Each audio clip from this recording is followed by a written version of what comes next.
you are enjoying the exhilarating topics and discussions from yesterday and earlier today, let me tell you that it gets even more interesting now. I'm now going to introduce you to a person who has been winning the coveted CIO 100 award with 3 consecutive companies. And he did so by introducing time-tested, proven strategies and roadmaps that not only unified siloed teams to spark innovation and collaboration, but also reimagined the entire enterprise technology strategy. Introducing the CIO and Senior Vice President of Johnson Electric, Raman Mehta, who directs the enterprise technology vision and leads multiple divisions with 35,000 plus employees in 23 countries. Under his leadership, the organization has jump-started Industry 4.0 journey with massive improvements in productivity and technology. Raman is adept at leading and delivering on transformation and shattering conventional norms, ushering in a new era of IT capabilities to bring Fortune 500 powerhouses to the cusp of innovation. As you can only imagine, Raman is published in Forbes, MIT Tech Reviews, CIO.com, and numerous other prestigious publications, and as a keynote speaker at marquee industry events. I must add here that I have had the privilege of working with Raman in my early career days at Tata Steel and have learned so much from him. Over to you, Raman. And let me spotlight you, Raman. Thank you very much, Vatsala. What a heartful welcome. Vatsala and I really go a long, long way. And for starters, if anybody needs a Bollywood 101, please reach out to Vatsala. She knows every movie star. She gets the private viewing and whatnot. So we're glad to be here today. I was watching Sandy Carter speak to all of us today, and the hack number 2 she mentioned asked a lot of questions. Normally, I'm on the other side of the panels. I'm a panelist.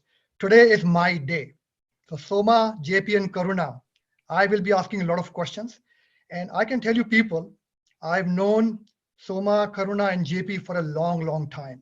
So you will feel the chemistry and we talk today.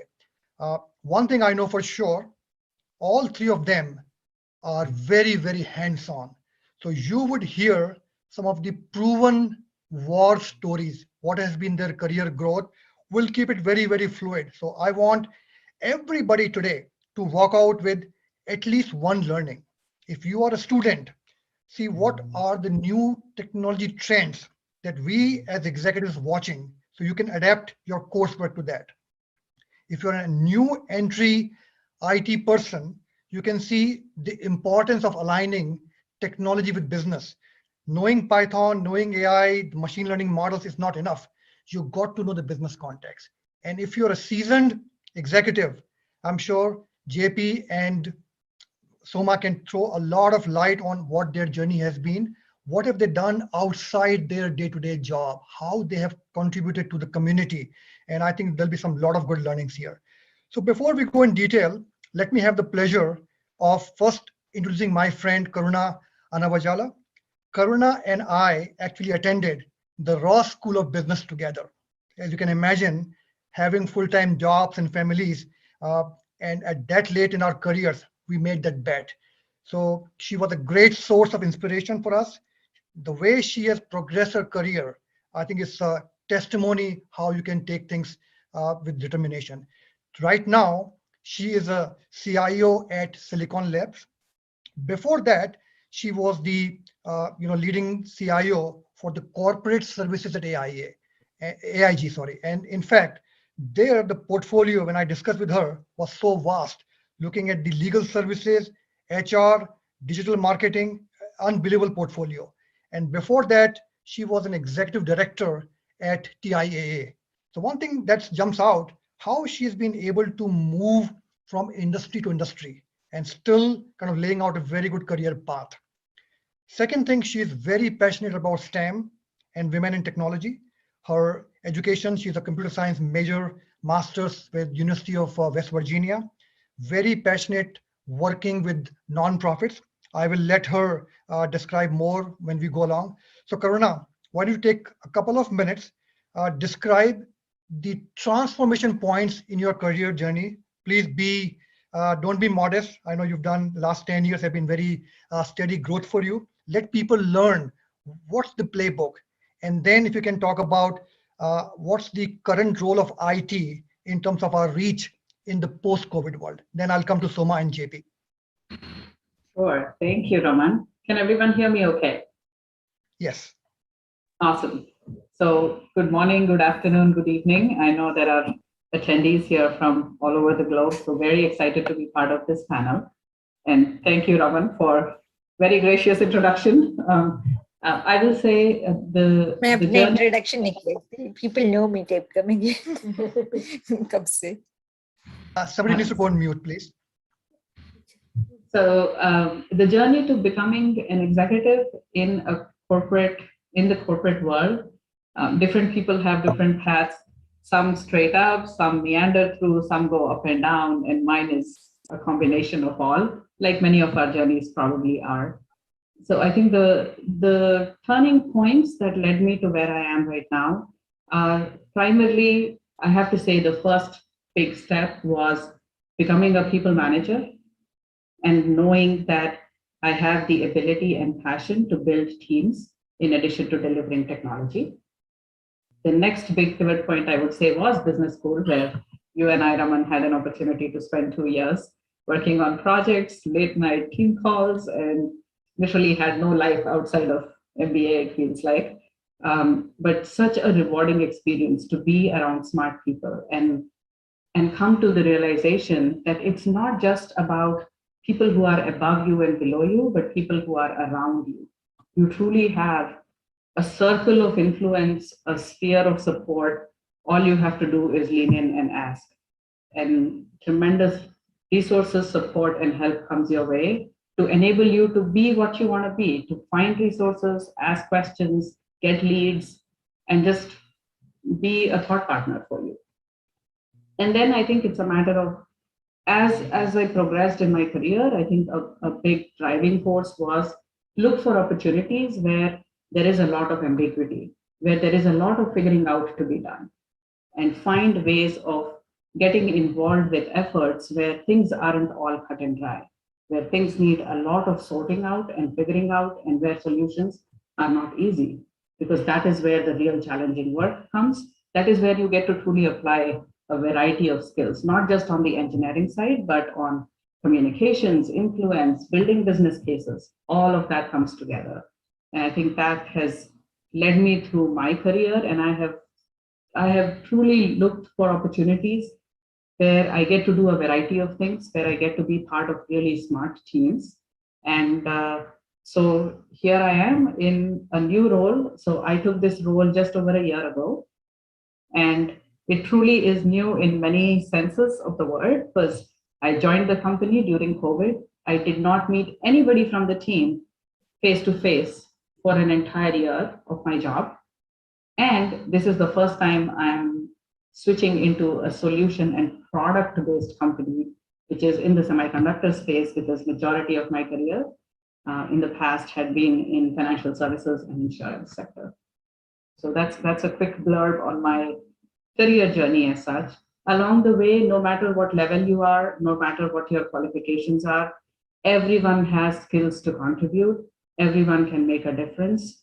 It's a matter of just finding the things that energize you and connecting with causes that you can make a difference to. And that's how girls in STEM, women in tech, STEM education, and that's been my calling and my passion on the personal side. So I recently moved to Austin, Texas, and joined the board of the Thinkery, which is a STEAM-based museum and interactive organization here locally.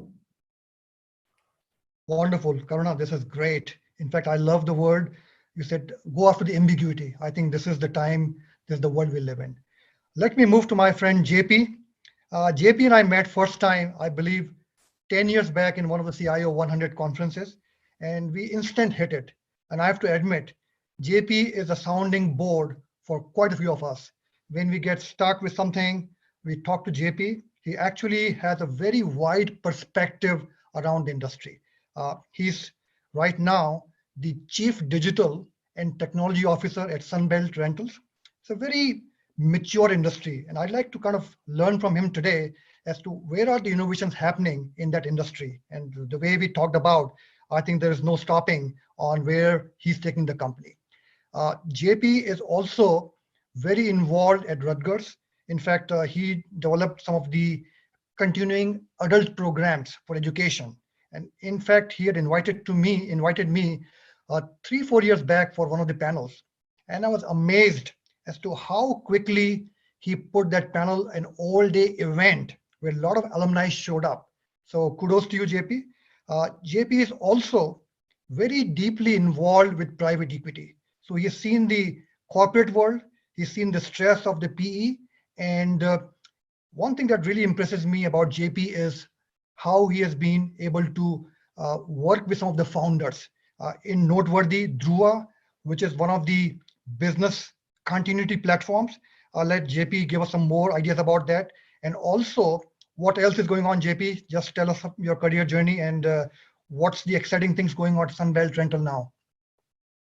Oh, thanks, Raman, and good to see you, Soma, again, Karuna. Always good to connect. So here we are. We'll stay connected.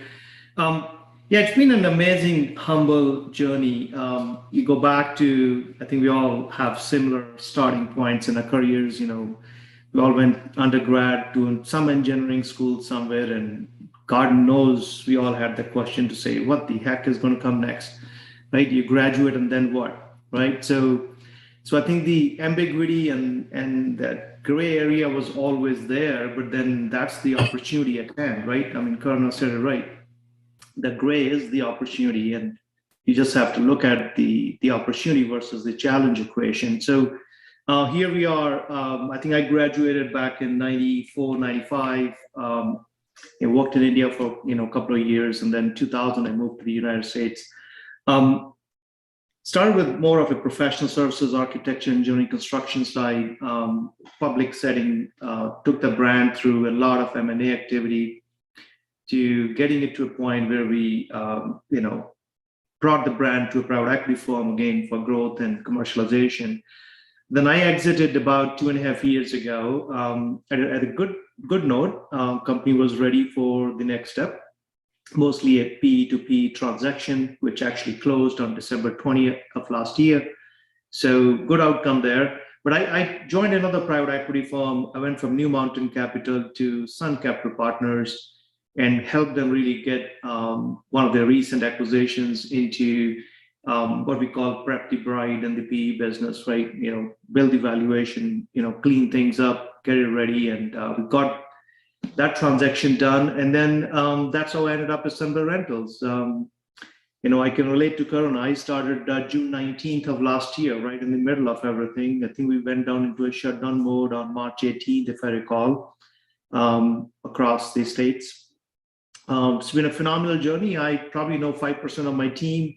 I've hired another 150 to 175 on top. Still have to see those faces. But so again, all those challenges coming together.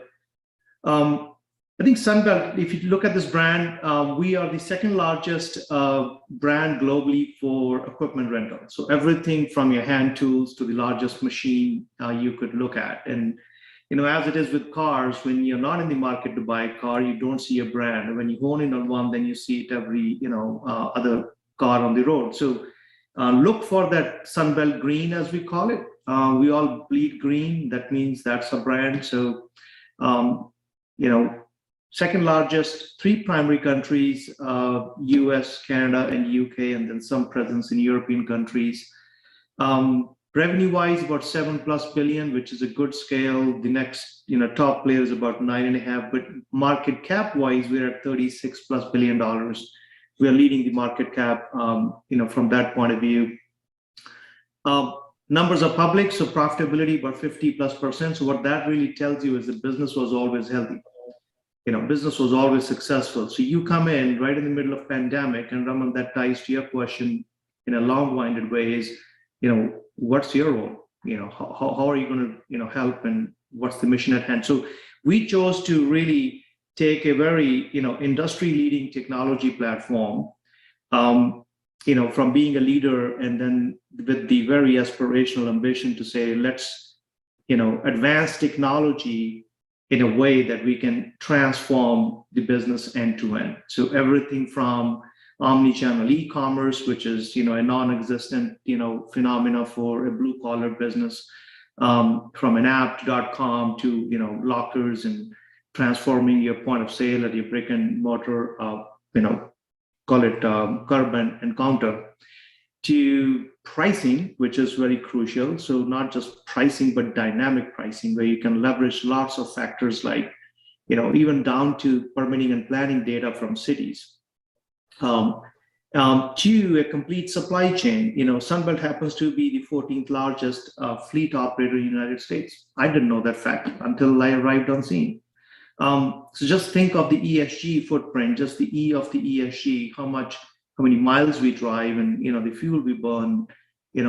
So if you look at supply chain, everything from inventory to warehouse to transportation management to order management, there was so much opportunity to optimize that to commercial routing. So we have better load on our trucks, better load optimization, smarter commercial driving means equals less miles driven.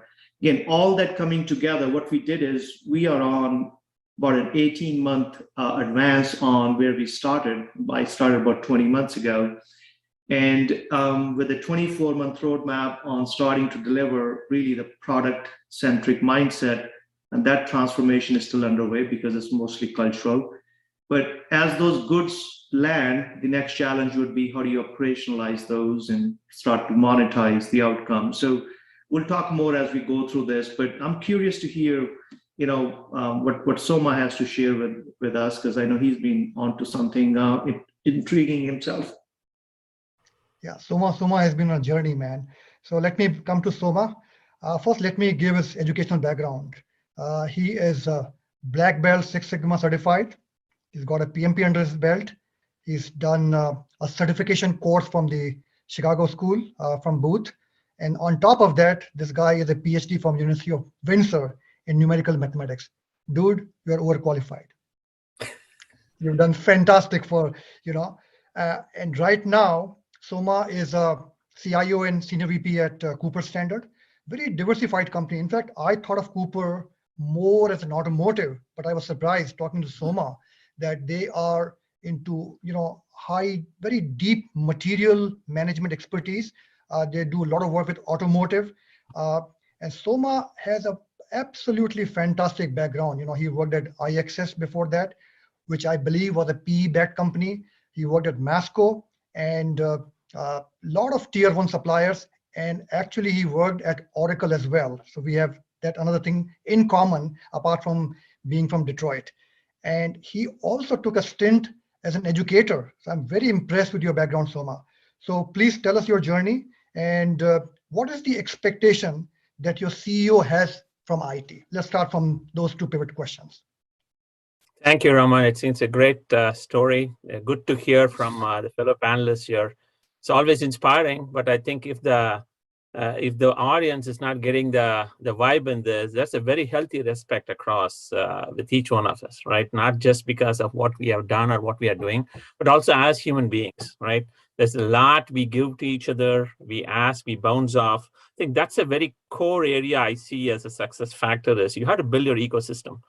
Karuna spoke about it, JP did, Raman said about asking questions. Ecosystem is a core piece, right? When you talk about our education and all, it's important, but those things are very valuable of how you use it when you really go on and impact people, impact life. I think just before we started, we had a nice talk about Tarun going back to India to drive ambulances and getting a real impact to the people. That's what is going to drive all of us out there.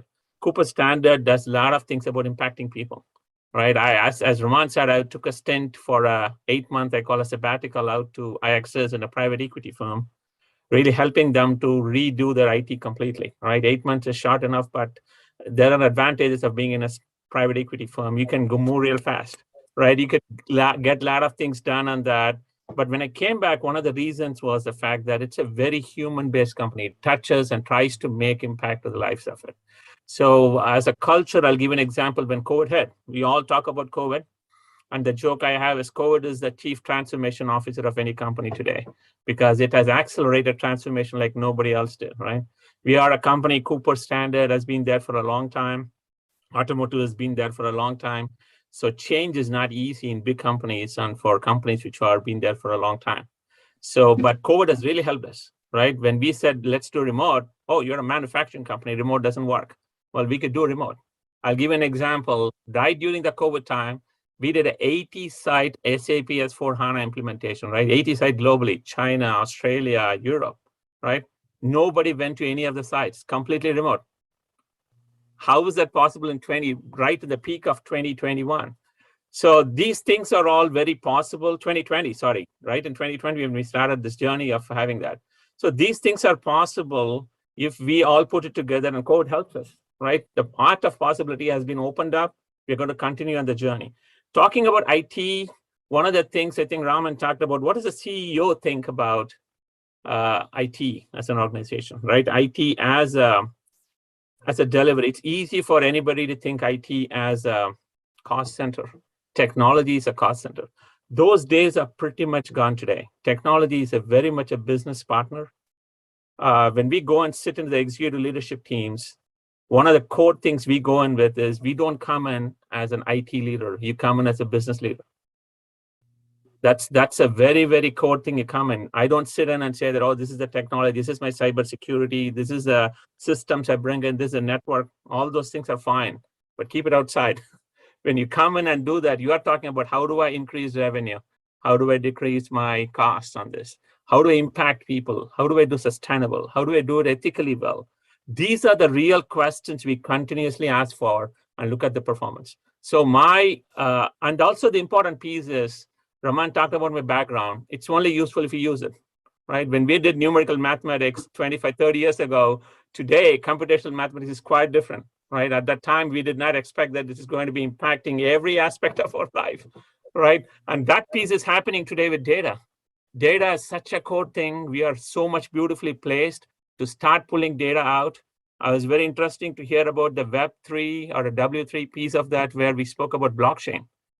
It's such an integrated platform right now, from all the way from customer to supplier to supply chain, everywhere down. And we are placed so beautifully. So the expectation of my CEO and pretty much most others right now is, how can we leverage data? How can we make the acceleration? How can it automatically impact and make more profit out of it? And then as the time goes in today, we'll talk more about innovation and research. Very, very, very pertinent words. Absolutely. I think all of us live that. Let me come to Karuna. So probably the company had a plan pre-COVID. There were budgets, there were roadmaps. What happened to those? Are they all in the dustbin, or they got completely tweaked, or they pivoted? Give us some insights. Sure.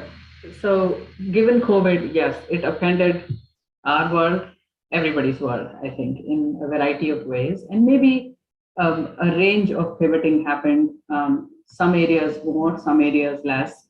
For us as a firm, a year or so before COVID started, we had actually, similar to the Enterprise 4.0 concept, we had started a transformation journey in the company called SLAB 4.0. SLAB, SLAB, is our stock symbol for Silicon Labs. And the intent was how to simplify the organization and how to scale for becoming the leader in connectivity on the edge, because we are an IoT company that produces hardware chips and software on the chip that actually gets used for product development by the IKEAs, the Amazons, and Googles of the world. And so the desire was, how do we transform ourselves? And what COVID did was, for an instant, literally put a pause and then just accelerated everything. Because being in the IoT sector, we came to the realization really quickly that everything that the market was expecting to expand and grow in 5 years seemed to happen in 2 to 3 years. And so we had to be ready and nimble to shift gears and be much more responsive than we ever thought we would need to be. And we are all experiencing the supply chain crunch, and maybe in our personal lives and our professional lives to some extent. So we are hit by that as well. So it's been a lot of being nimble to be able to reprioritize and shift quickly. We are a mid-sized company. We have a global footprint, but we are a mid-sized company. So that gives us the opportunity and the flexibility to shift gears quickly. We did a major acquisition based in India, actually, in Hyderabad, during COVID, built a data center in a co-location facility in India all during COVID, and just now had a CEO transition again during COVID. So it's a lot of being able to say what is important for the long term and how do we directionally change our path to still hit that long-term goal of what our North Star as a firm is. Great.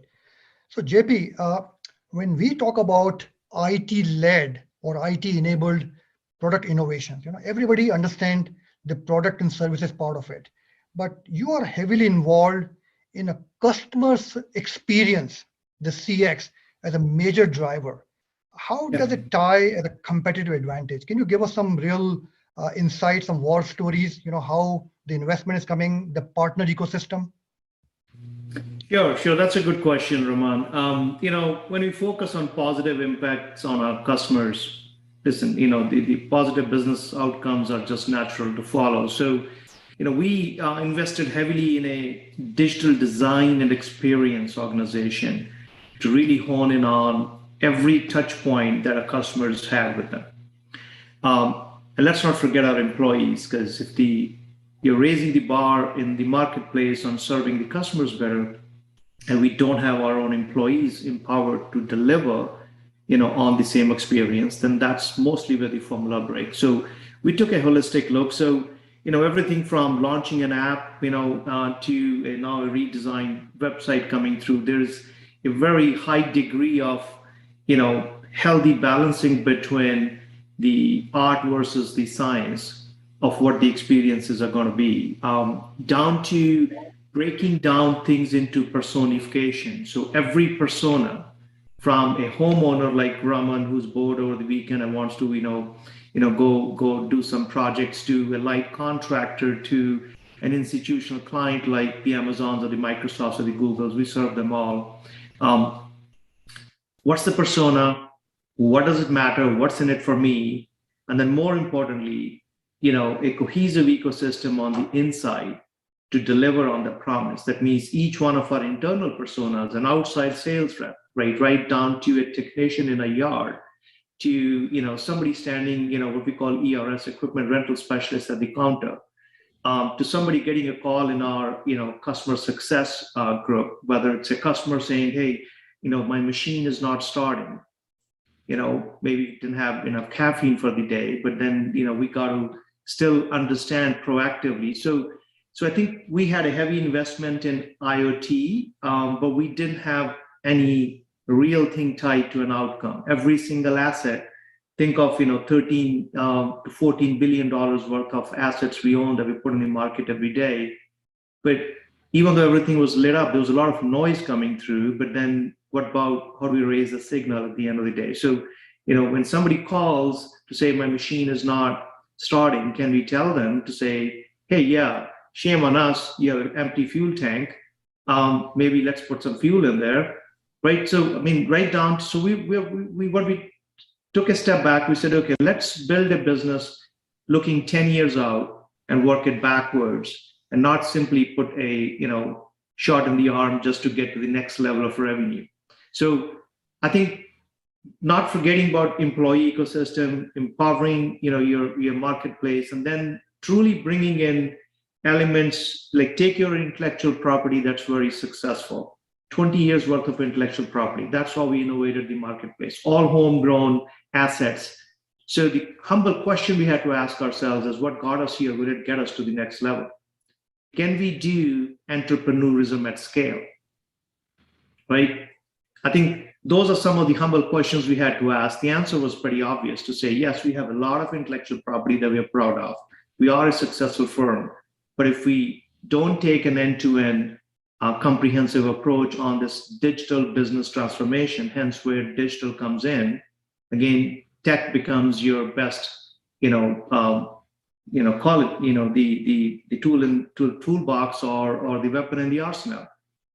For some of us that comes easy, but it's really the whole, first 3-4 months of discussions, Raman, that I had to have with all my peers and the board to bring it together to say, let's ask these questions. What got us here, will it get us to the next level?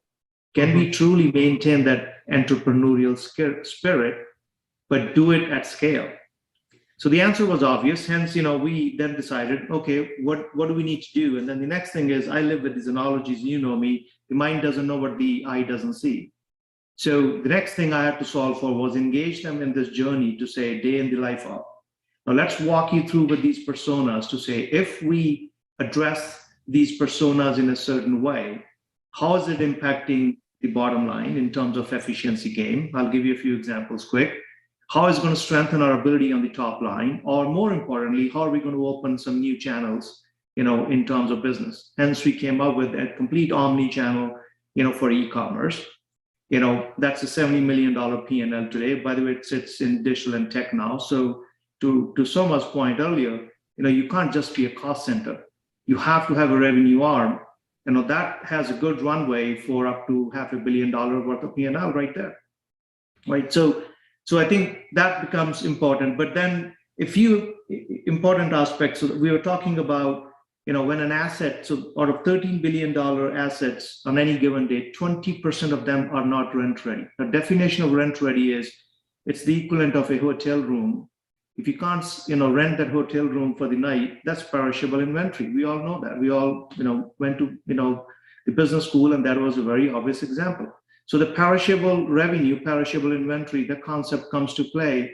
No matter how many rates you jack up over the next few days, that revenue that we lost on that asset for a given day is gone. So 20%, that means $2.6 billion worth of fleet is sitting idle on any given day. Now, it's not all broken. It just is not rent ready. That means it's in some state of flux. It's on a truck, to a destination to be delivered. It's waiting for 3 or 4 days, 4.5 days on an average for us to pick up an asset. Just do the math right there, right? Now, the fuel aspect we talked about, when stuff does get pulled into our yard, can we do the inspections quick? Do we have the parts? Can we order the parts? Can we make those repairs? And again, slap the sticker on rent ready, so it's ready to get out in the market. Just efficiency alone. So even if you do 10% needle movement on that 2.6 billion, just the formula is simple. At 51% EBITDA margin, things add up pretty quickly. So I think the math side of things, is very important. When people are in their silos and you walk in and, Raman just started at the new firm. I'm sure we've all had that. Don't tell me how to run my business. I run a very successful business. Hey, I'm operating at a 50%, EBITDA margin. Hey, how about holding the line on 50% and not trade, call it revenue or margin for scale? How about inching up to 51% when you're already a well-oiled machinery and it's very hard to even squeeze a drop out of it? So again, I think those are all the mechanics of how you sort of build that, awareness more than a consensus. Because once the awareness is there, and once the money, outlook is and the calculations are pretty visible, then it comes down to the appetite of people and in what stage of life they are at. So when I joined Sunbelt, one of the things I look for culturally, and I'll wrap with that quick, Raman, is where is the team in stage of life? It turns out that 4 of my, folks in, or peers in the executive team are pretty much same age as me. So we at least got a decade in our bones to, push ourselves hard. And everybody knows the business. They've all, done the hard work. So call it the prime of your career. So we could create a business in the next 10 years, but I think you have to gauge for those things, whether, you're coming in fresh, you have a little bit easier, opportunity to leverage that. If you're the incumbent, I think there's still ways to look for those nuggets rather than building consensus or influencing someone. If you create those awareness scenarios and ask the intriguing questions, sooner or later, people will come to the table to say, no, hey, about that, can we talk about how we're going to get it done? So again, once the ball gets rolling, then I think the infection is pretty good. It spreads pretty quickly. That success is a funny thing. So please leverage. The mind doesn't know what the eye doesn't see. I think the day in the life of, early wins, all that, again, we all have done it, but you have to package it in a way that it can become palatable. Wonderful. Now, JP, you had quite a few, I would say, wisdom of nuggets. I hope everybody caught on to the importance of defining the KPIs.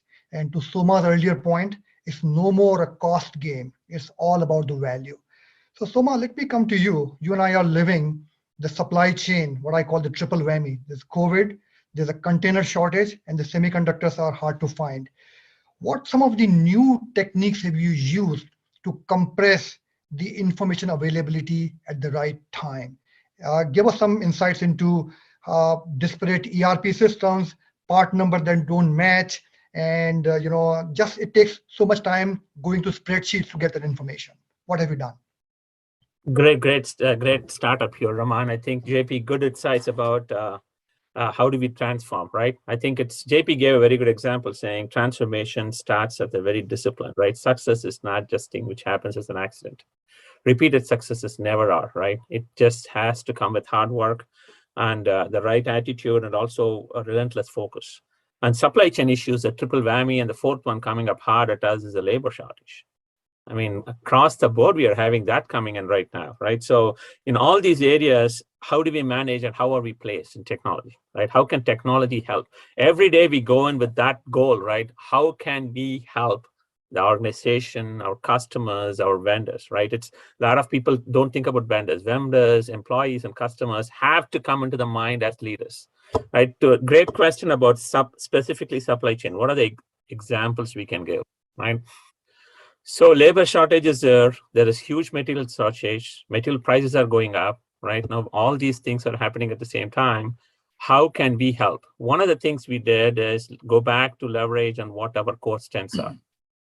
Our core strengths in technology or in any of your companies is we are aware across the various areas of the company. Technologies are very uniquely placed. As you know the finance to the aspect you want to know finance about, you know the aspect of supply chain, you know the aspect of manufacturing and operations, you know the HR businesses, you know the timekeeping. You have a good view across this purchasing, which is a huge piece, right? You start looking into that. We do about $2 billion, $3 billion of purchasing every year out there. So when you are talking about an organization, we have a set of team and people who are well aware across all these things. How do you leverage that and help the company? Most of the time I see is looking inside a little bit, we need to look into our own people. We have talent. We have probably hit them or made them do something specific to deliver. What I mean by that is saying, hey, you're going to do this ERP, you deliver this process and you're done with it. Most of the people I go and ask them, one of the core things I ask my plant leaders who are in technology is, what is your revenue in the plant yesterday? How many parts did you produce yesterday? They can tell you how many systems are up. They can tell you all those things. They cannot think past that. It's a very important thing we need to let our people to talk about. So open it up. Go to your people, talk to the people down below, open it up and say, give them, empower them. I think JP said that beautifully. You have to empower the people. And at times, they are so much close. Years of rocks have fallen on them. They do a very good job, but we have to open it up and do that. Specifically, supply chain, let me talk about that. One of the things we did was from a customer side, luckily in automotive, we get EDI data. EDI is electronic data interchange. We get the data in 830s, 865, which are the forecasts. We get the jets. Once we get all the data out there, it has been traditional for us that we just give the data out, we put it out, there is a system will pull the data into ERP, it'll match it, it'll create an MRP, break it up and tell you this is what you need to order and get that information. But what so happened in this scenario is this is changing very rapidly. They'll send me a request right now, and then within next week, they say, sorry, my volumes are down by 20%, 30%. I have a long lead with my suppliers where I need about 3 weeks, 4 weeks to get a part. I get a part, and JP talked about inventory, right? We have inventory sitting and I can't increase inventory. I don't have space. I don't have cost to spend on. So one of the core things we said was, let's go back to the suppliers. They're also struggling. let's integrate the systems within the boundaries we have to operate with, right? There are some personal thing, costs and things like that are not shareable. Definitely volumes and mixes are shareable. We share today in a very disconnected fashion in what we call it as saying EDIs, right? I send you an EDI every day, I get it. So we said we'll open it up. We'll start pouring that data in. So we analyze the data together, talking about Excel spreadsheets and numbers don't match. One of the good things in automotive is when I ship to my customer, in the label, I need to put the customer part number. So I have the customer part number in my system. I need to have, otherwise I don't get paid. Similarly, I pass the same thing out to my vendors where I told them they had to give my part number out there. So there is a kind of a link, not perfect. Raman has lived through this plenty of times. I'll change the question out to him to see what he's doing in Johnson. Vistian has done this too. It's not always perfect, right? But it's a very great point that we can have a wealth of information sitting in. Most of the time, you don't need to look into that because you have so much buffer. Now the buffer is gone, right? We are now swimming in very shallow waters. You need to have all side of insights you can get. So we started getting that out and we use SAP, I told you, we started using those insights. And one of the core things we found was give that information real time or near real time to the people who can make decisions. Before they used to, and it's not perfect. I think the core piece here, Raman, is in technology, and I'm from mathematics, right? You have to have accuracy. You have to break those ceilings. Guys, you don't have all the data. This is the data you're going to get. You're going to make a decision based on this. That kind of a mindset, and also let the system do that. It's so beautiful today. AI is so accessible. I want to talk to every one of them here is saying that AI is cheap. It's accessible. You can actually plug and play in a lot of those areas. We pull those things in and let the machine do the prediction. So we have started putting it out and said, guys, so one of the core things is we use a process for doing prediction based on these volatile stuff. If cars can run themselves, we can definitely predict a little bit of supply chain. May not be accurate, but we can, right? So we started putting that information out and get a mission prediction. Before it never did it, we did it in the last year. So once I gave a mission prediction and then say, you can add on top. So we let the supply chain people, the leaders of the purchasing saying, okay, guys, I don't think it is 200, it's actually 160. You can go and delta on that. So we made that piece on that in the system. Of course, we don't see full result sets, but that's exactly what is happening today, where we are putting it out both on the side of supply chain with volumes, and similarly, we're getting that to customers. So integrate your supply chain between a customer to level 2 of your vendors, right? Then and then there is, of course, definitely unknown pressures coming up, right? Now this COVID, the new version is affecting China. So every day is a new day. So now we are having that some of the Chinese factories are closing up as we speak. Right, and so there is, so that's one of the biggest area where we get our parts from. So there are certain things is really beyond, right? Once you have the data, you still need to respond and react in real time. But from a technology, we can give the real data. So Raman, let me change it out to you to ask a question. In your previous levels and previous history and also about now, what are your experiences in Johnson Electric when you took over? What are the major digital strategies you're doing, particularly in these times and living in Hong Kong? What is the learnings you can provide us? So one thing, Soma, that I've realized, the CEOs and boards are heavily involved in this. This is impacting the bottom line and the customer service. One learning that has been to me is there's so much of latency within our own information systems. They are fragmented, because the moment people feel uncomfortable, they start to rely on their own spreadsheets. So somewhere we have to start to clean the master data, make people use these newer tools. Why should an MRP run once a week, once a day? If there's a hot demand coming from a customer, I should be able to drop it in my system and do a simulation. So all of those things, we are trying to get ahead of it. In fact, when I talk to my CEO, Dr. Wang, he says, Raman, the world is becoming non-linear every day. Let IT help me make it linear. Take the shocks out of it so we can become as straight line as possible. That's the key role for IT. So I'm very glad this panel, I think we went into a lot of details, some practical insights. So Karuna, let me come to you. And we hear about a lot of trends. Now you are as close to running the overall IT. So you are watching these trends in a much more cautious way. Which one of these trends is exciting to you and why? Give us some insights. So our audience can start to resonate and say, yep, that's what they're seeing in the marketplace. Sure. So before I go to that question, I want to add something to the ERP, MRP conversation. I think it is also, in addition to making things be part of the mainstream in the systems, it is important for IT as a function to understand that it is okay to prioritize speed over completeness and responsiveness over accuracy. It's our traditional thinking is, I want it all in SAP and I want everything to tick and tie. It will take me 9 months to do it.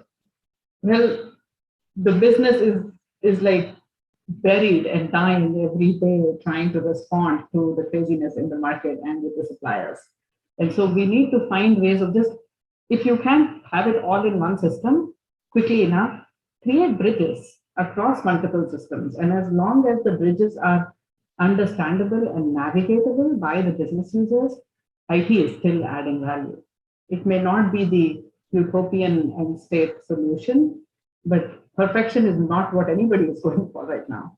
It is responsiveness and being able to do something quickly to have incremental improvements is still very valuable. So I'll just add that piece.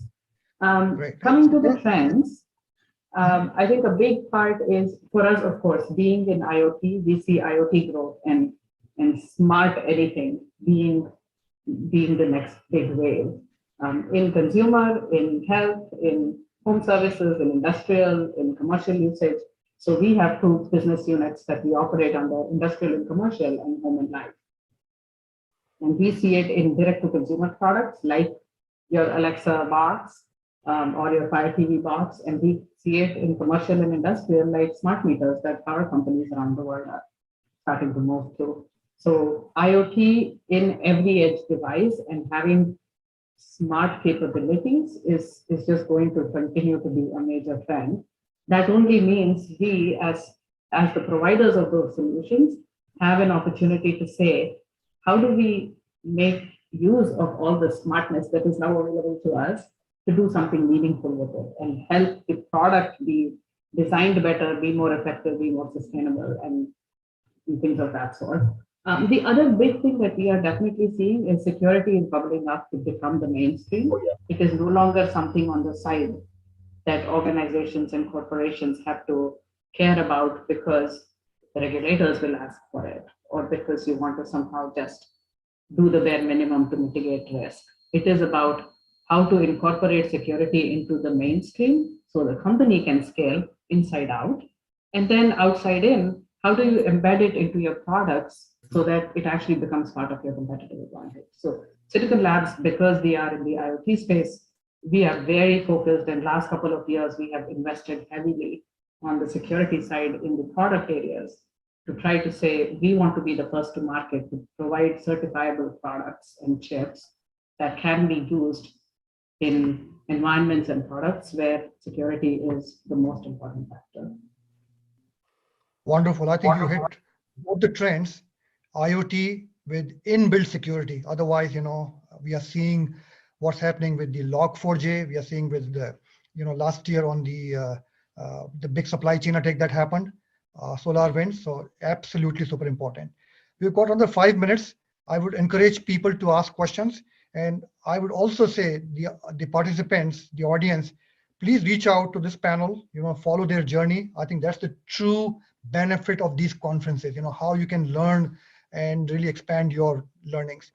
So let me quickly go to JP for a quick minute. And JP, can you give us an example of a true machine learning case that people can take away? Yeah, sure. I'll give you a quick one. I think we're just getting started on the journey, Raman. In our case, asset heavy, pretty capital intensive heavy business. So I think, we had to focus on what really made sense. So we are putting together, we're sort of halfway through with it, is a business case that really helps us in strategic marketing and e-commerce business expansion. And that's a lot of, call it 20 plus terabytes of data behind the scenes that's coming to bear. and visibility to key stakeholders. Not that those reports don't exist, but truly machine learning driven. IoT is still coming in. So I think there's a whole connected technologies team we have put together that'll bring that to life. So, things like that really bring up some business clusters together, product affinity, examples of cross-sell, upsell, and if we can empower our outside sales reps on guided selling based on, all the product affinity and everything behind it, to say, if you're proposing a solution like this, call it a guided selling, but based more or driven more with machine learning behind the scenes. So we're not really shooting from the hip, but call it we trust but we verify. The data is really that verification factor. So I think that's our machine learning first use case that's coming together very nicely, and again tied to a true tangible outcome on the business side, to say it's not just an experiment; it actually gives us the outcomes. And Raman, I know we're running out of time. I just have one last thought for the participants and others. Truly share something that I believe in is technology isn't the thing; it's the thing that gets us to the thing. So I think if we keep that in mind, then the rest starts to sort of simplify itself pretty better. Wonderful. Soma, from your point of view, what's one trend that excites you and why? 1 minute or less. No, I think looking forward, beautifully, Karuna said about security. You have to design for security is going to be core. No matter where you are at, you have to design for security. Not security is not an afterthought. Let's make sure that's a core piece. Second aspect is about technology. Technology for technology's sake is dead. Technology has to be for business. It has to impact people. And the results have to be, don't look for perfection, look for speed. I think those are three good things. And then the general aspect I want to say is, when each one of you are looking for something, have a passion. There's a nice simile I use for is saying, you look at the sun, you aim for the sun, all the shadows of your fame, money, power will follow you. You look for the shadow, you'll never catch it. So keep looking for the sun, look up and look for higher things of that. Okay. Wonderful. Wonderful, wonderful. Hey, Karuna, I may question. steal that, Soma. That's a good one. I'm going to use that one. Hey, Karuna, in 30 seconds or less, what advice would you give to your own 25-year-old self? I think I would say I'm just wired to be very curious. So in general context, I would have said, be curious and ask a lot of questions. I loved Sandy's segment right before our panel, and she hit that message home. It would be much more aware of one step before and two steps after what your specific role is. In the professional sense, the best way to get context for how you fit into the overall picture and what you do contributes to the overall solution is to have that broader context. You don't have to understand the detail of every little thing. You have to know just enough to say, this is why how I receive what I receive, and this is why what I produce matters, and this is what it goes into eventually. And I think that helps people get business context and grow. Great. I really want to thank all of you. I really learned quite a few things myself. I hope everybody did same too. And also a big shout out to ASEI. I know Piyush, Vatsala, you guys have done an amazing job. It was very hard to coordinate with our schedules, but you kind of kept us honest. And thank you very much for a great event. I really appreciate it. Thank you very much. This is great. Thank you.